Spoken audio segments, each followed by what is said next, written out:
Oh my gosh, hello everyone. It has been way too long, but we are here with one of our special In the Ballpark vlogs, and I have arrived in the good old San Diego. Now, the reason why I say it's good and it's old is because this is the first time I've been back for a substantial amount of time since I was a college student studying at SDSU. There are some things that have stayed the same, and the biggest one is actually my friendships. Yeah, I'm really fortunate that everywhere I've went on this journey so far in the US, I've had really good connections. And I just want to shout out my incredible friend Bo, who in my hardest of times, Bo is someone who's always been there for me, and so much so that they've actually helped me find my new home where I'm currently staying with their incredible family.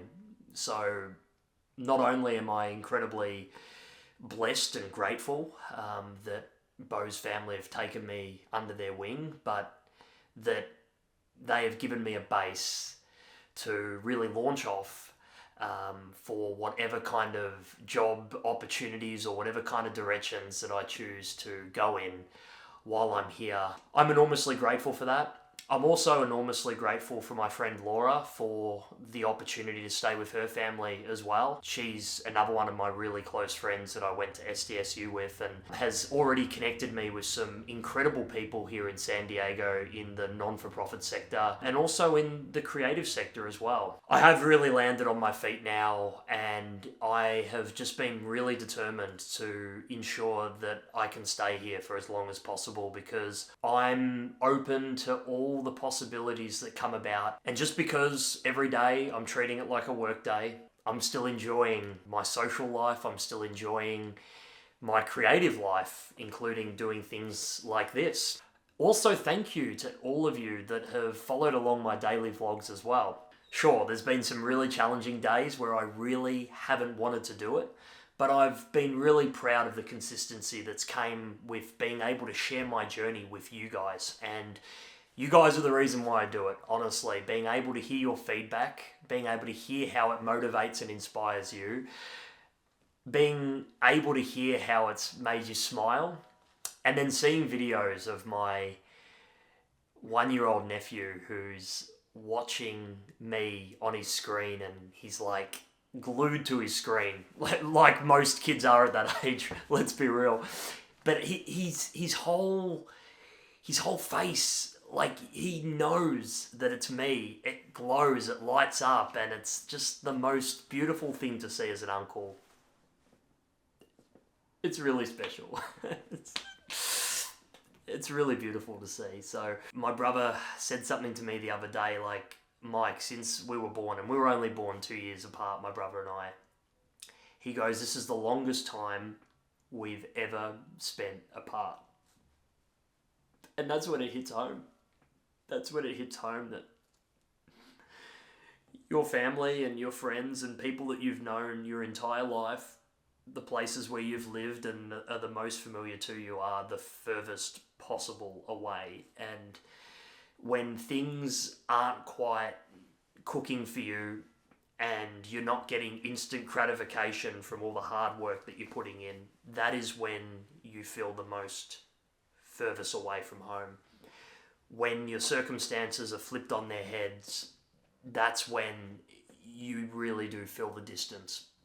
And, I'm only human. I feel it in those moments. We all have them, and it's important to acknowledge when they're there, and it's important not to suppress that emotion. It's important to let it out and let it be real. But yeah, there's no doubt that however long I've been over here for, a part of my heart resides in this very city, San Diego. And so to come back and then to be standing on top of a hill overlooking the place where you lived for 6 months, the place where you studied for 6 months, and to know that the origins of the connections that you currently hold true right now in this very place started down at the bottom of that hill in 2018. It's pretty extraordinary. I am going to go in a direction that I'll look back on and be really proud of, because I took the steps, I did the work, and I gave my dream life the best possible shake. And it doesn't guarantee anything, but knowing that you gave it all your heart and you've had the support along the way and you've made these incredible connections, it's been one of the most transformative times of my life. And so I know that I'll reflect on these moments with a lot of fondness, but right now I'm living in it and there's still a lot of hard work to do. Now, one last thing I wanted to share with you. I recently received something in the mail. It was a ring. No, it's not an arranged marriage. It's a ring to celebrate the Yolo High Wheelers winning the Pioneer Baseball League Championship for 2024. So I recorded a video a long time ago in Davis talking about what it meant to win the championship. So I'm going to play that for you right now. But know that about a week after recording that video, I lost my job along with everyone else in the organisation when the ownership group decided to move the club into a different market. Now, the High Wheelers still exist. They're now playing in a place called Marysville, which is about an hour-ish away from Davis. But it's a different team.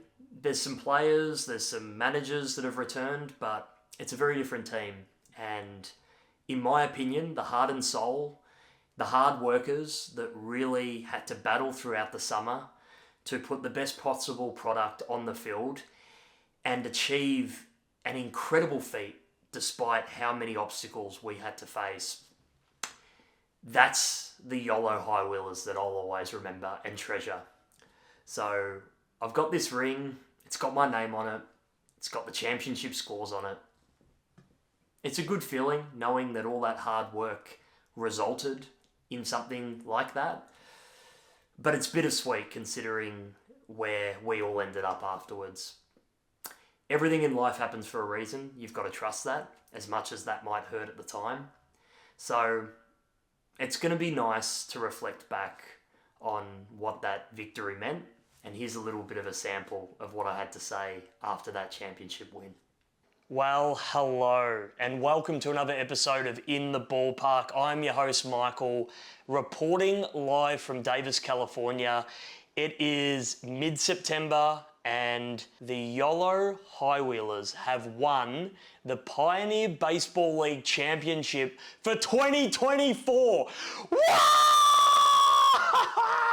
Yes! Oh my God, I cannot believe it. And it honestly has been a whirlwind month. There was a kind of sentiment around the group that, hey, we've made it to the postseason now, and we've got the list, we've got the talent, we've got the capabilities, we've got the belief, we've got the resilience, and we've got a story that we really want to push. Why can't we go all the way and win this thing? And that belief grew all throughout the playoff series against Oakland, all into the championship series. It really hasn't sunk in yet, but for a team that is brand new in the Pioneer Baseball League, a team that was created in January of this year, a team that was considered by a lot as just essentially paving the way for baseball in Northern California, more specifically for Oakland, and then to come out and perform really well in the first half of the season, just break even, and then in the second half just absolutely dominate, including going on the road for 3.5 weeks and winning the majority of our games there. It's extraordinary. I mean, there are going to be so many, I think, storylines that come out of this experience.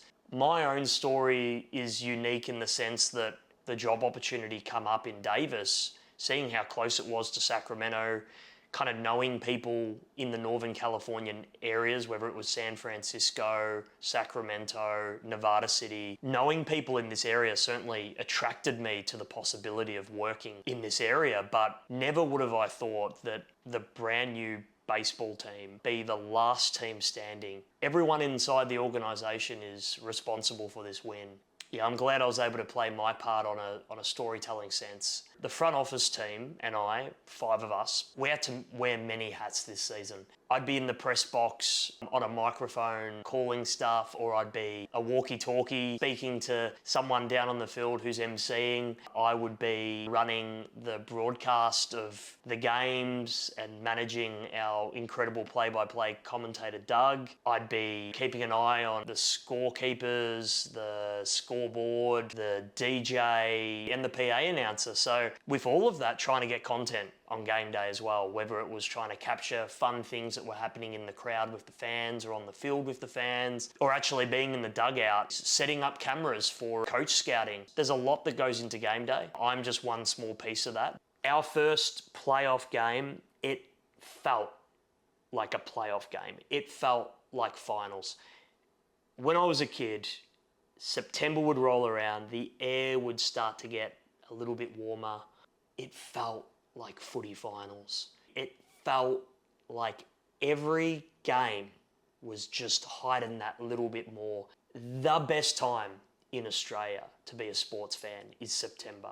It's the best. It's the greatest show on grass. We got to September here. The Yolo High Wheelers were in playoffs. It felt like finals. It felt like playoffs. There was a different energy in the air. Everything that we did from here on out had to be really well done. You know, it was pretty extraordinary. That first game, we won 14-4. There were moments, it felt like a playoff game. It was tight the whole game. It was 4-4, and there were pivotal moments where, like, Braylon Marine managed to stop the ball in the infield at shortstop and throw it to second base and get an out when they had a runner on third. I mean, there were moments in that game, particularly early, where Oakland could have taken control of the game and went on with it. But we held our nerve, we kept the scores tied, and then our batters went to work. And I think it was like a massive bottom of the 8th innings where we just absolutely exploded and got a big run on against Oakland and really broke the game open. It felt like playoff baseball. You know, the next night we get on the road, we go to Oakland. Their fans are very passionate. You know, there are obviously a lot of previous Oakland A fans who are angry that baseball is leaving Oakland. And we go there on the first night and feel the tension in the air. We win this game, we're into the championship series. For the best part of the game, no score, 0-0. One pitch changed everything. A solo home run across the fence at Raimondi Park. Oakland have the lead, 1-0. And our boys just, as hard as they try, just can't break through. Their pitcher put on a unbelievable performance. Our bullpen did exceptionally well to hold Oakland to just 1 run. But in the end, it was a shutout and it was a loss to us. We couldn't get an equalising run and it was deflating. We drove away that night from Raimondi Park going, this is unfinished business. And that second night, it was just different. There was a different energy in the air. There was a different confidence from the playing group. There was just this resounding belief. We got on the scoreboard first. I think it was Jose Gonzalez, a 2-run home run. It set the tone. Sure, Oakland, they pegged us back. They had their chances. But the highwayman, the boogeyman, Ty Buckner with his curly mustache, he comes in. He was just pitching absolute heat. He does it again. And the guys storm the dugout wall. The crowd is silenced. And we're just jumping up and down and we're celebrating and we're hugging each other like we've made it to the championship, and we've bet our Californian counterpart in the process. The team that had all of the eyes on them, all of the attention from the media, all of the attention from the ownership group, and we get up against them and we beat them. It was sweet. We had big champagne shower, lots of emphatic speeches, but I could see it in the guys' eyes that it was unfinished business. We just felt like they were the biggest obstacle for us. We had played them 36 times in the season regular. We had had multiple looks at them at multiple series. We went there and we upset them on their opening night and felt like that was a storming of the castle moment for us and that we could achieve anything. And then came the Glacier Range Riders. So I was a little bit disappointed I didn't get to go to Montana because I was building a lot of momentum, obviously with a documentary piece and with the players. I was building some great rapport. I had pretty much filmed nearly play for play the games in Oakland and had travelled with the team on the road, felt really loved, really appreciated, really wanted to go to Montana. In the end, I watched those 2 Glacier games intently, and the opening night, it was almost like a repeat of what happened in Oakland. They're up 2-0. We can't square level with them. It's a shutout. After that game, I'm thinking to myself, is this a foregone conclusion? Next night, it's a completely different feeling in the air. And you could just tell that our boys were locked in. It wasn't pretty, but we managed to scrape some runs for a couple of RBIs, some important hits, some important stealing of bases, but also some important defense as well. And it made the guys believe that we could do it. We ended up winning against Glacier that second game 2-1. We're absolutely pumped. We've built the team up. So it's game 3 of the series. And there we are. We're back at Dobbin Stadium.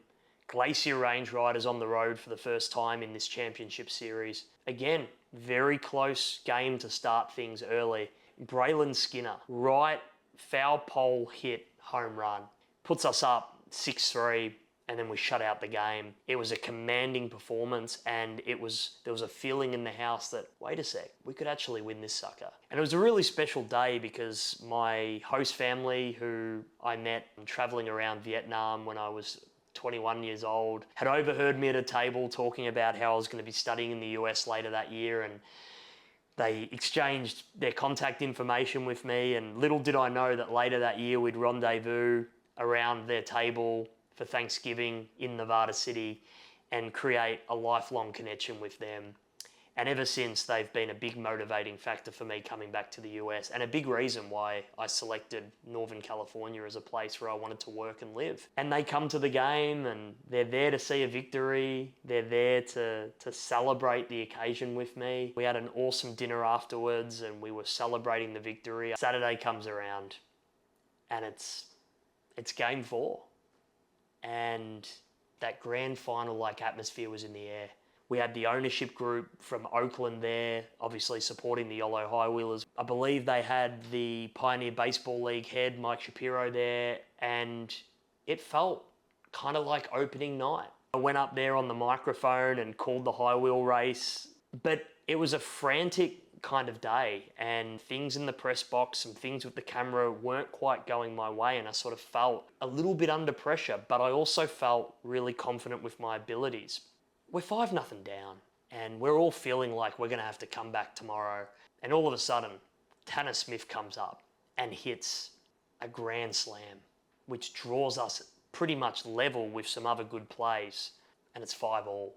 And all of a sudden, we've got a game on our hands. Glacier Range Riders, they get a 2-run home run, puts them out 7-5. And we're going inning through inning and we're just not scoring. I went down to the dugout probably, I'd say, bottom of the 7th. The frustrations were boiling over and you could actually feel the tension and frustration within the dugout that maybe all hope had been lost. And we get to the bottom of the 9th and we managed to hold them up, not allow them to score any more runs. So it's still 7-5. And there was a belief, bottom of the 9th, we get a couple of guys on base. Bobby Leday steps up. And the first thing I'm thinking is this guy hit our very first home run ever. And I was there to capture it. I captured it. I was in the dugout. It's my very first time in the dugout and I captured his home run. And I've met Bobby a few times. He's a little bit shy, but he's a very genuine guy. And you could feel that early on in the season when he was doing really well and some guys were still trying to find their feet, he knew that he was the man. And so when he walked up to bat, I just remembered all these conversations that we had. I remembered all of these moments that we had shared together, talking about him being his most authentic self. Bobby, first pitch he gets, he swings left foul pole side of the ground. He smokes it, absolutely crushes it. The first ever Yolo High Wheeler player to hit a home run at Dobbin Stadium, and he's the last. I mean, what kind of a script is that? He rounds the bases. The boys jump out of the dugout. They're there on home plate. They're like, oh, throws off the helmet. The dreads are flying. The boys are going wild. We got the rest of the front office staff, myself, I'm there holding the camera, just stunned. Like I'm holding the camera like with my mouth like this. Like what's just happened? This is insane. We're 2 outs, bottom of the ninth, 2 runs down. He hits a 3-run home run to win the game. What? It was just insane. And it was funny. I was editing the video yesterday. Doug Greenwald, who is an absolute champion when it comes to play-by-play commentary for baseball, any sport, you name it, he can do it. Kangaroo racing, crocodile, beer can snorting, whatever sport it is, Bulgarian 5th Division snooker, Doug Greenwald's your man. His call is phenomenal. He goes, well, it's Bobby Ledee up to bat. Oh, wouldn't this be something? Bobby Ledee hit Yolo High Wheelers' first ever home run. This is the game-winning play. Wouldn't this be incredible? And as soon as he hit it, Doug goes, he's done it! He's done it! He's done it! Bobby Ledee! And it's the best call. Like, it gives you shivers. You know, when you're on the field, you're just like, I'm holding the camera in shock, just following the players, seeing what they're doing, following the play. But I hadn't seen all this extra emotion. I hadn't heard the final play-by-play call. It was spectacular. In Australian rules football, that's a kick after the siren in the grand final after trailing for literally the entire game. If that was opening night, I wouldn't have understood what happened. Having watched so much baseball, having listened to so much of Doug's commentary, I knew the stakes. And that's why when I filmed Bobby, I did a little bit of slow motion before he came up to bat, and then I just let the camera roll, full audio, just let it happen, and, you know, tracked him with his swing. It was just the most beautiful swing. We're there on the field, popping champagne, pouring it over each other, hugging people. All of our fans come down to like the right foul pole side, and they're there with their signs. It was a moment in time, and it was so special to just be on the field there with the guys and just see them all celebrating and embracing each other. And, you know, one of the nicest moments was, you know, I'm taking, you know, a group photo, and the guys are like, front office, get in. And we're looking around and feeling a bit embarrassed, like, guys, this is your championship. And they're like, no, this is our championship. And that was a really beautiful moment to be invited into that photo and be a part of history. You know, a lot of these guys are a bit similar to me. You know, their families live so far away. These guys have travelled from all over the country to come and play for this team. And, you know, so many guys were like on FaceTime with their loved ones and just, you know, just soaking in the moments. It was funny, I was saying to the guys, probably about mid-season, I think we'd lost 3 knockout rounds. So end of the ninth, scores a level, you go into like a home run derby. I just kept looking at my feed, whether it was Major League, Partner League, affiliate leagues, just vision of guys getting doused in ice water or Gatorade, walk-off wins, the whole team running onto the field after hitting a home run in the knockout derby. And I kept thinking, I'm like, when are we going to have our moment? When are we going to have a walk-off win? As soon as I said that, back-to-back nights, Jose Gonzalez hits home runs in the knockout round to send us into a frenzy. And it was just so ironic that I'd put that statement out there, like, when is it going to happen? And it happened consecutive nights. Up until this final game had not had a walk-off win in regulation time. That was our first walk-off win of the season, and we do it to win the championship. I mean, even that kind of irony isn't lost on me. Yeah, I mean, just in general, you know, there's just so many great people in this organisation that have done so much. It is the sum of so many different parts, and, you know, we've all came together and we've done something extraordinary, and it's definitely worth celebrating. Completely unexpected from where we were on opening night, where in the 6 innings we lost our lights and we had to postpone several games that week. We've had to postpone games to 10 a.m. because there's been weeks where it's been over 100 degrees Fahrenheit, 41 plus degrees Celsius, and we've had to deal with a lot of those kind of adverse conditions. It's been a ridiculously hot summer here in Davis, here in Northern California. And so we've had to deal with a lot, but I think that's actually what's made this group stronger.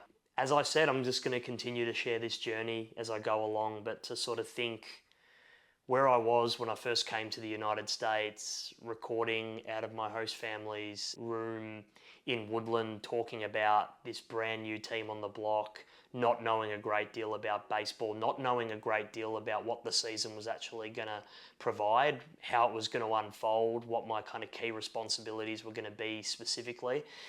And then to end up where we are now and go on this incredible run in the postseason and actually win it off a walk-off. I mean, yeah, the parallel links that you can make on so many levels are there, and just really grateful that I got to witness it all. I feel really grateful for the last 48 hours experiencing this epic high of winning a championship. So to the entire team, the entire front office staff, the entire coaching group, support staff, everyone that's invested in the team, I just want to say thank you from the bottom of my heart. The amount of messages that I've received online from people here in the United States, but also people from RMIT, from people that I love in Australia, has felt incredible. So I feel really blessed. And again, I just want to thank you for following my journey and for watching all of these episodes and for following me in the highs and the lows. And